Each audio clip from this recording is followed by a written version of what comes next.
97.9 WJLB, the D's Hip Hop and R&B Dog Pound Radio. Listen, the dude is in town, hanging out. He got a show tonight. He did a show last night. Last night was crazy. We was hanging out together, man. I was tired. When he left, I was so glad he was gone because I would have to perform the whole time while he was in there. Because they say he in here. Red Grant is in the building, baby. What's happening? Big Dog Blast. What's up, baby? Man, listen, hey, man. We had a good time last night, didn't we?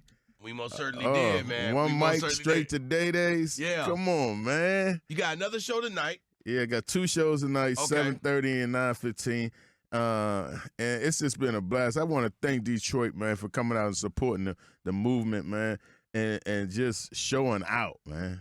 Because Detroit, y'all showed out last night. Oh, I seen it, man. It was pimps, plans, and all that. So they for Grant. They for Red Grant. I see them. Man, they mess with me like Jeezy around here. Yeah, he'll be here too. Yeah, man. Hey, man. So I was looking at a few things about you. Now it shocked me. I was like, this dude ran for mayor? Like, yeah. really? Yeah, I ran for mayor of D.C. 2022. Came in second place with like 90,000 votes in the city. As an independent, first independent to ever get over 10,000 votes in Washington, D.C.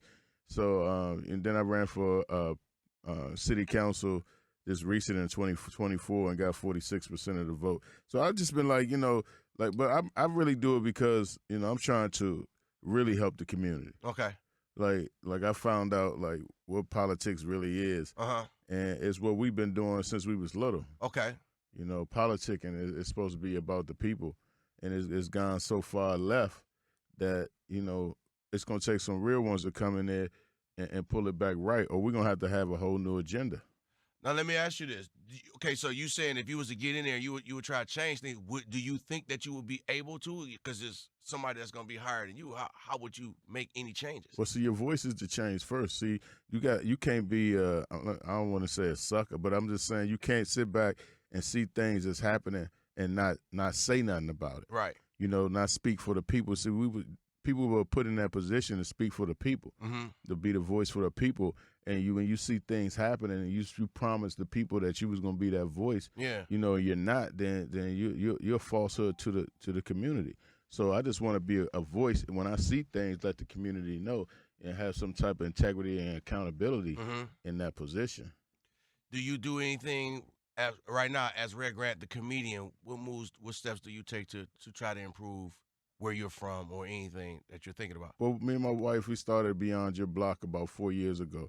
Where we, our nonprofit, where we take kids off their block and we turn them on to different things. We take them to the White House, African American Museum, spirits games, football games. We try to get them off the block so we can, mentor them. It's a SEL program, social emotional learning program, and also an excursion program that just shows them different things. So that's what we're doing right now. We also have a film program inside of that Beyond Your Block called Shoot Cameras, where we teach kids filmmaking from thought to theater. They write the scripts, they shoot the scripts, they direct the scripts, and it's just their ideas and what their thoughts and what's going on in their community. So we're doing that right now in our communities, and just bringing light and education to things that some people don't understand as far as civics. Right.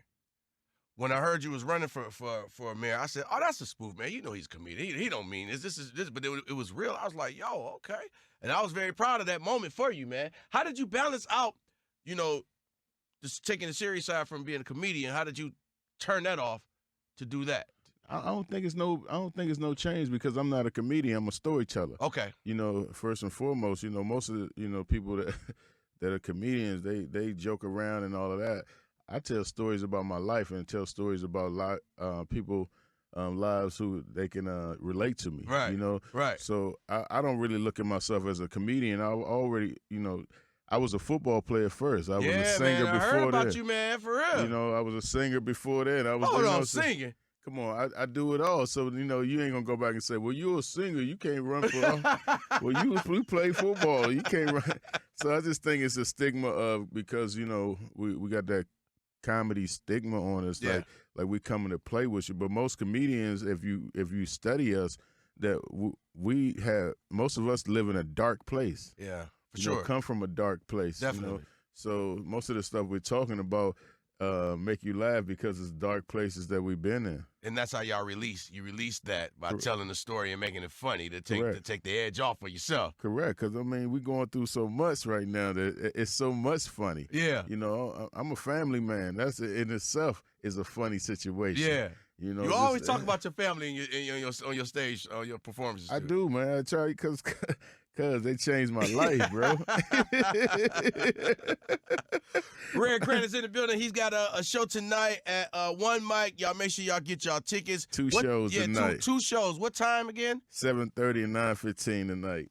He was here last night, and I caught a little bit of the show, but I was DJing, and they was loving him. So, back-to-back shows, which one you think you give the best shows? I really don't want to ask that question, but I want to ask that question. It ain't no best. Look, I swear to you, if you Did come you be tired on the first one? Nah. You know what I mean? Red Grand Show is an energetic show from top to bottom. Okay. But every show is different. Like, it's no same DNA in none of my shows. Okay, I got you. Like you can come see me 13 times and there's gonna be some type of different DNA type of feel about the show. Okay. Because I don't really go in on a rehearsed type of mindset. Oh, I'm gonna go in here and do this. Nah. I just go off the street, and whatever I'm thinking in that moment, I use that for my energy. I wanna stay on the comedy. Now your homeboy, which I love this guy. I interviewed him when he first started here. We're talking Katt Williams broke the internet in the beginning of 2024. Right. Did he tell you he was going to do this, or I'm sure he told you he did it afterwards? And when you saw this video, was anything jaw dropping to you? I mean, first of all, shout out to Katt for breaking the internet, and telling the truth. Yeah. Because that's the hardest part. Yeah. And prophesizing a whole year worth of things to come and happen, and the year not even over. That's the part that I laugh at all the time. The year not even over. But yeah, like on my birthday, December 27th, I went somewhere last year when I. You a Capricorn or a Sagittarius? I'm a Capricorn, okay. But when I saw him on December 28th on the bus, that's when he told me that he had did Shannon Sharp. And, I played football with Shannon Sharp at Savannah State University. So he was like, I did your friend's show. And I was like, who? He was like, Shay Say. So. And when he said that, I was like, oh, okay. He said he talked about, certain people, and it's going to go through the roof or he going to get canceled. And when it came on, we saw what happened. It went through the roof. Went through the roof. So, but, I mean, he said some mighty things in that interview. Mm-hmm. When he talked about his God's side and the other side. Okay. I watched that interview like 4 times from top to bottom, man. Probably more than that. And we really have to be mindful on what sides we are on. Mm-hmm. Even when we like dealing with each other, like as African Americans, how we treat each other, are we treating each other in the God spirit or other side spirit? So, that's my brother, man. He changed my life in a lot of different ways, and I'm so proud of him and everything he's doing. And he knows, I support him to the end because he supported me and he still does. Yeah. So, it's good to have friends like that. Yeah. Russia definitely, been your right-hand man, or you been his, you know what I mean? I've been his, yeah, definitely. But, he allows us to be independent, too. Mm-hmm. That's the key to life. Now, some of those guys that he talked about, Harvey, Faison, are you cool with these guys? No, not at all. So his beef. When I say his beef, I don't even really like. We don't hang out. We don't, you know what I'm saying? Of course, I've done the Apollo. Steve Harvey done brought me out on the Apollo. I know Steve, not in a way that we hang out or anything, but I know Steve and the stuff that he's doing. Faison also, but what Katt and them have is that's what that's his feelings about. Their relationship. It's not no on site with these guys like when they see each other, is it? I don't even know, man, but I just know that, it should be a respect level. Yeah. Either way. Definitely. And I think that's why we're here right now. Mm-hmm. Yeah. Because somebody was disrespectful. Got you. I got you. And, KW do a lot for people. So when it gets to a point where people be disrespectful, that man gonna. You gotta let him know. He gotta speak his mind. Sometimes you gotta pop out and show him. That's what Kendrick say. What you think about Drake trying to sue now, man? After the whooping that's been put on him, man. I mean, that man called Drake out, man. I probably would sue him too, man. That man used his first name. Say Drake. I hear you like I'm young.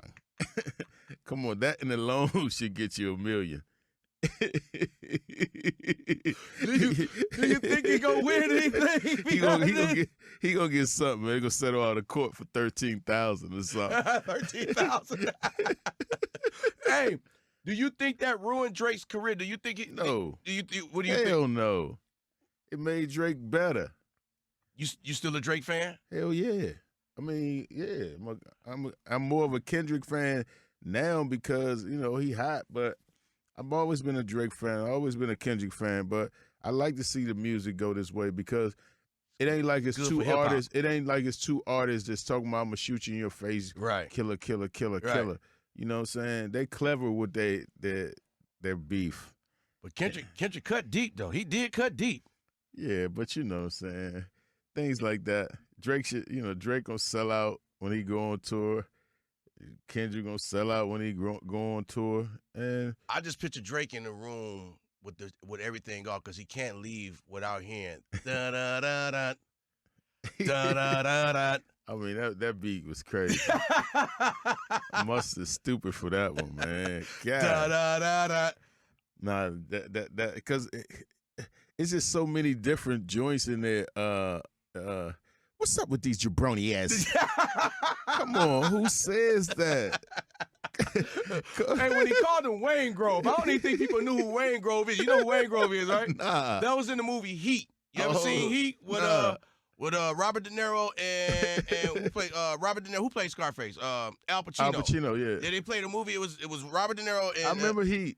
Yeah, and Wayne Grove was the one that killed the guy. The security guard, and it made everything hot.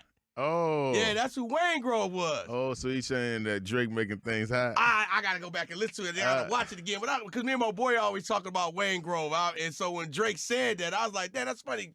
Kendrick even mentioned Wayne Grove in his song. I'm saying he just got so many bars. They're going to be breaking down that song for, like, ever in schools, like, 30 years from now. For sure. Like, for real.